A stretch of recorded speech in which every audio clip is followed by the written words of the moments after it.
Today we have a 93 Toyota Land Cruiser, and thus far I've not seen too many good videos on how to do the power steering pump on here, so I figured I'd give it a shot. I've never done one myself, so let's see what happens. So far we got on the lift here. Got that pan dropped. So it's just a few bolts around there. I felt it easiest just to drop the bracket off the shock off there too to get out of your way. But light out here. If I'm not mistaken, that's the pump there that the lines are coming down to. So I know I need to get that clamp off of there, undo the bolt for the high pressure side up there, and then if we come to the back side of it, looks like there's one nut there, and I'm assuming one on the top side there. At least that's what it looks like from the new one. So I was advised taking the new part and just kind of comparing. Makes it easier to know where your mounting bolts are. So I'm gonna see if I can figure it out a little more, and I'll be right back. So first thing I'm gonna do, determined, let's go ahead and take that feed line, our 12mm bolt right there out, and get it draining. Yep.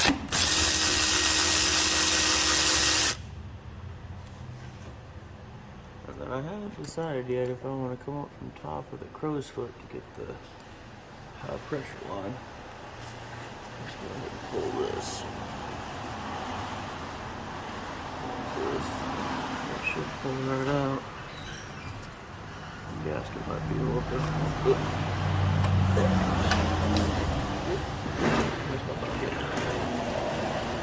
I'll do that.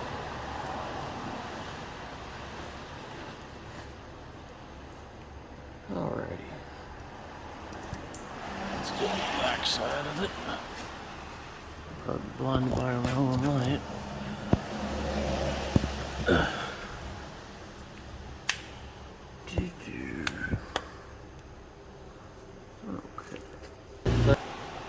Okay. 14. Get on there. Oops. Probably gonna need a break. Seriously, don't know why I didn't just do this in the first place.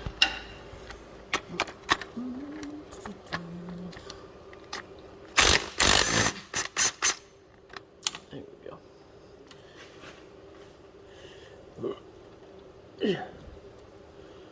Alright. Like I said, there should be one directly on the other side of this. Probably need to link together some extensions and probably get it from back here on the back side of this engine mount, go from that way over top of it to get to it. Let's see if that works.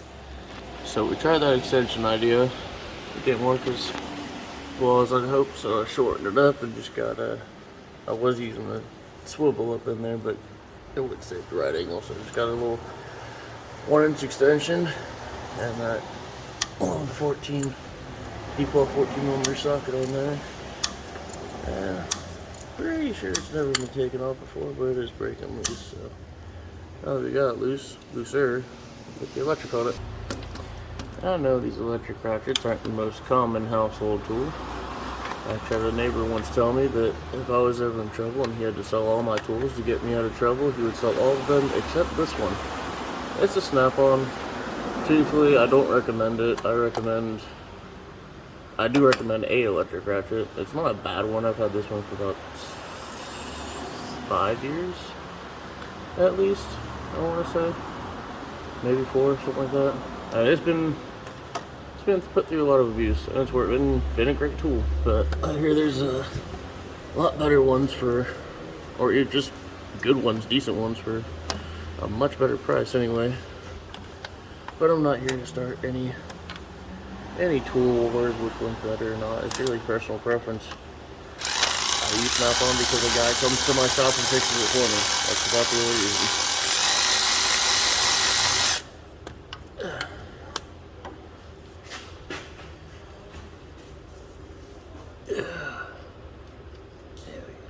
Up. Okay. Yeah, let's see. Can I get this up there? So you can really Because I'm the kind of guy that you should really see exactly where everything is. There's that stud, where that nut just came off of. And then there was the other one. And if I'm not mistaken, this thing should just pull back here. But I also might be mistaken. Let's look at the new one and see what it looks like. I don't want to pull too hard and mess something up. We got the new pump here. And it looks like it's just that bolt and that bolt.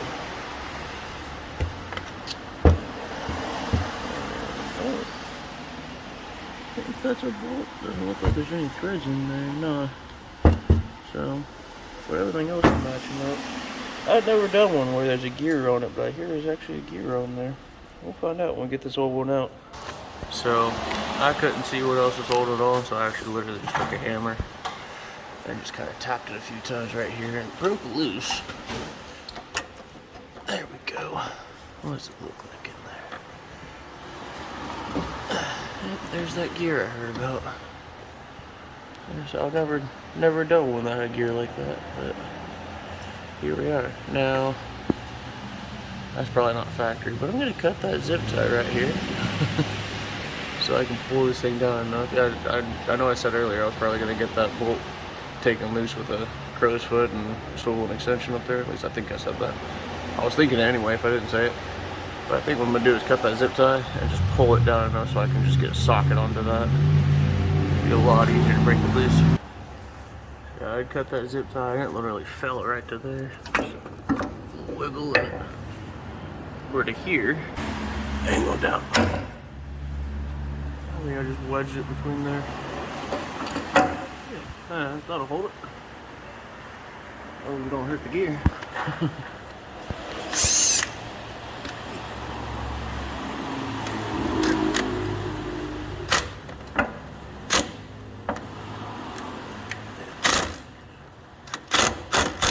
There we go.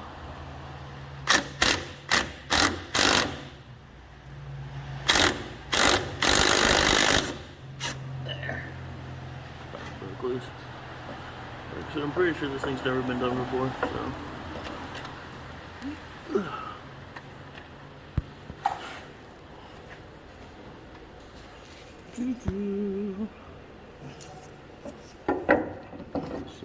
Break loose there, so oh.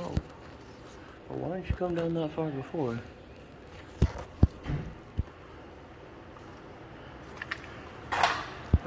So I'll put this down so I can loosen up and the pump not just fall. Because I really don't want to hurt that gear, but once we loosen that up, this thing's going to fall right out. So we got two pumps here. They're identical match, of course. This is a 12 points, 17 millimeter 12 point. And let's just hope it's the correct threads, or straight threads. We're just going to put an impact on it and give it a dugga-duggas. One a dugga-dugga.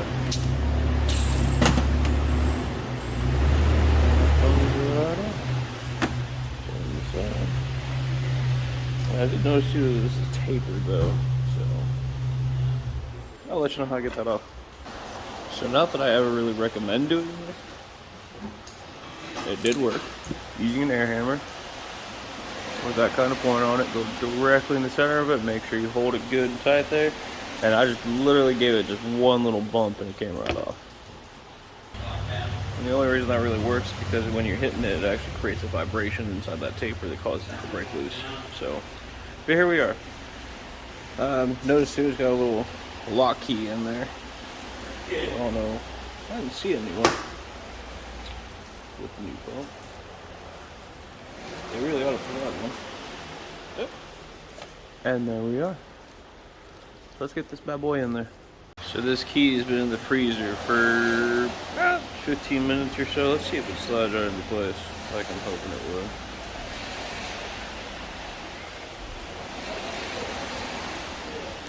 Not quite, so we're still gonna have to talk a little nicer to it and get it in there, but shouldn't be a problem.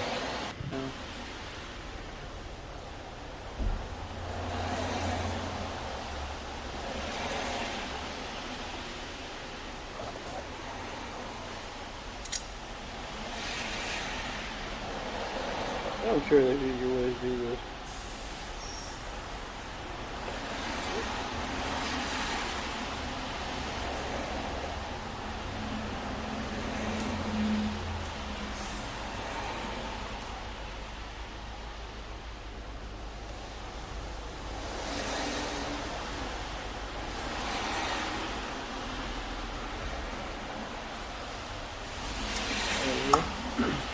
And of course, you definitely want to put the rag on there so you don't score this up at all when you're trying to grab it on there. Is it the best way? No. Did it work? It sure did. And I'll lock that in place. And that's able to slide right down on. So, get our nut on there.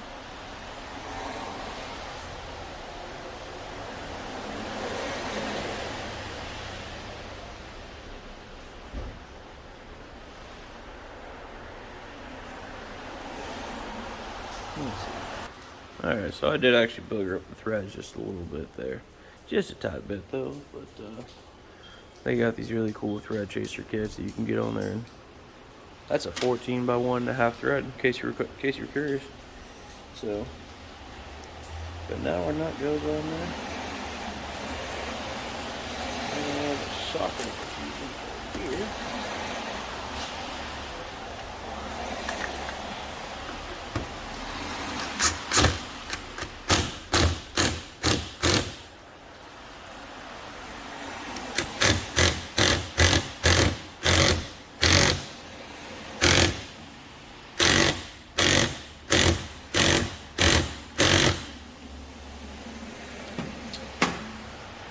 That ought to do her. So now we want to install some seals. Comes with the seal that goes right around this spot right here. It's going to come with the seal to replace where the feed line goes back in there. And then of course it comes with the seal with new brass seals going either side of this plug board. So what I'm also going to do though, on the underside of this gasket, is put a little bit of gasket maker just to hold it in place. And I'm noticing on the old one, where it does have some gasket maker around it. So maybe this has been done before, maybe they just did that to stop it from leaking, not sure, but like I said, I'm just going to put something just to help hold that in place. So I've already started putting a little bit in there, but like I said, you don't need much, just kind of get on this inside there and spread it around. Just a thin layer really will do.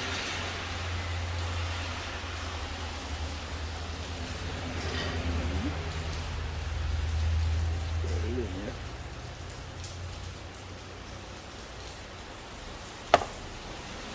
Lay that seal in there.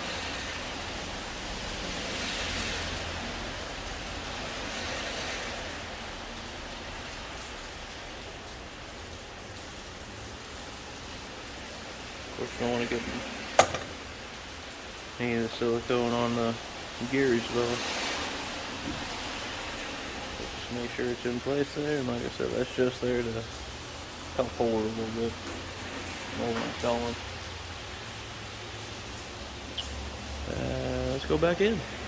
So going back in now, we want to make sure that those are all clean. I done replaced the seal for that inlet tube. I just gotta use a pick and make sure you don't score nothing, but got the old one off of there and new one's on, cleaned around it, cleaned that up a little bit. We're gonna get if I need to, we gotta get the bolt started for that one. I don't think I'm gonna tighten it just yet, because I don't know the proper angle it needs to be, so I'm gonna at least get it started for right now so I can kind of hold itself up there. So we got it started up in there, and it did come with 2 new brass gaskets to put in there, so make sure you replace those, keep it clean. Any grit or grime in there will cause it to leak. We don't want that. So, let's work it on up in there.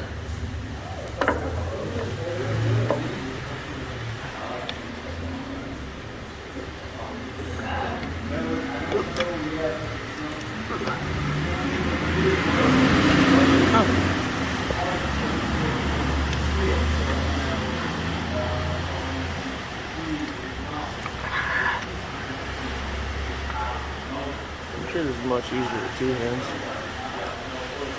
So I'm gonna do that. So got up in there. From what I can feel, definitely got the both next to the proper holes. I had to twist the gear just a little bit for it to actually mesh into the other one that's up in there. But we can install our feeder line back into it and come up probably from the top. Or I might find a way to get that tightened down here. We'll let you know. Alright.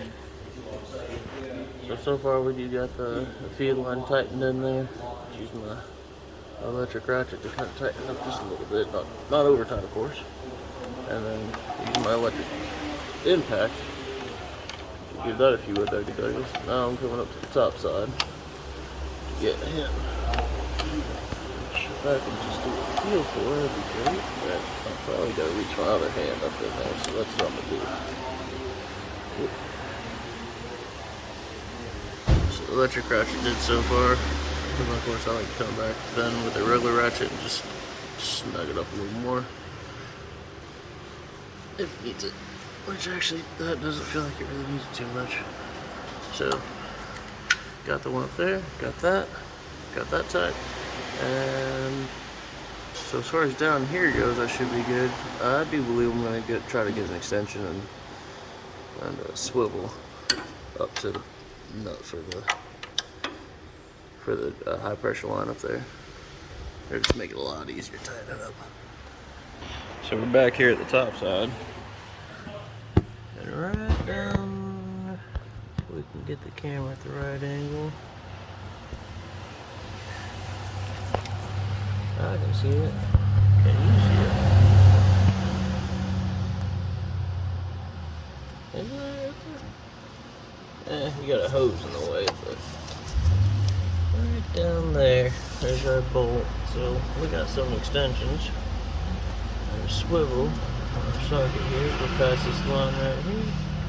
All the way down to there. It's already kind of snug. We're just gonna get on it with a ratchet. Get a little more turn out of it.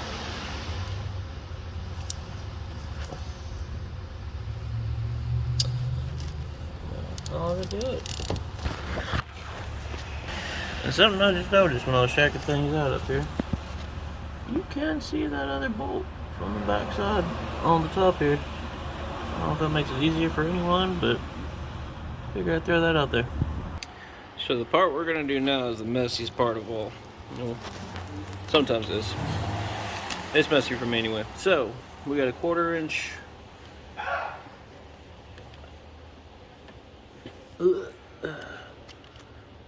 hose clamp right there. We're gonna loosen up a little bit. That's tightening, so I'm going the wrong way.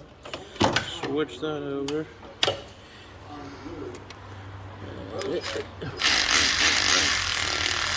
Okay. So we're gonna loosen that up, and then this hose either needs to go all the way down to a drain pan, or stick another hose into it, or you can let it go all the place and really make a mess. But what we're gonna do is remove this hose, cap off that so you can't get the fluid out, and then whatever fluid goes in there, whether it be power steering fluid or actual transmission fluid, put that in there and then just crank it over. Don't let it start, but by doing so you're actually priming the pump. So hose clamp off, and I got this handy dandy little tool here. If we can position just right, it's supposed to push that hose right off. Of course, it's normally best to actually twist it back and forth a little bit to help break it loose. So let's do that.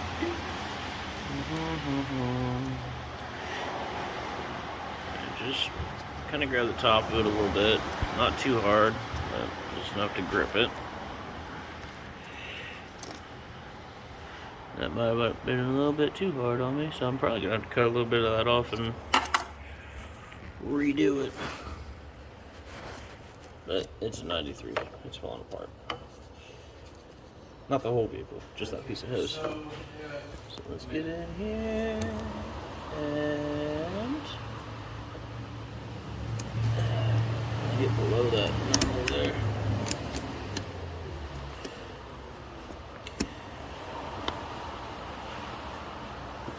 There's easier ways to do it. This is just a convenient one. Most of the time.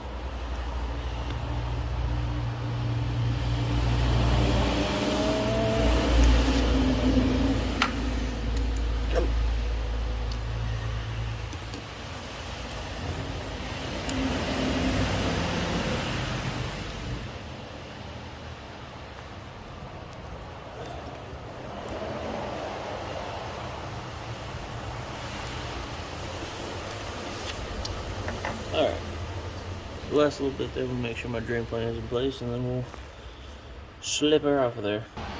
So we got the hose off, the drain pan's down there, and there's the hose that went to it. And this is why you don't reattach that zip tie just yet. We're gonna grab this hose, make sure it's the right one. Yep, this hose. And we're actually gonna just go straight down with it to our drain pan down there. Just push it all the way down.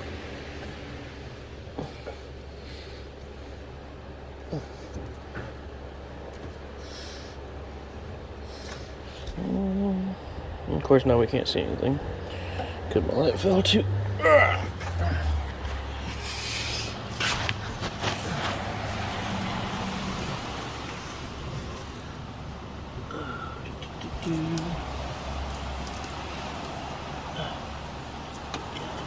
Right there.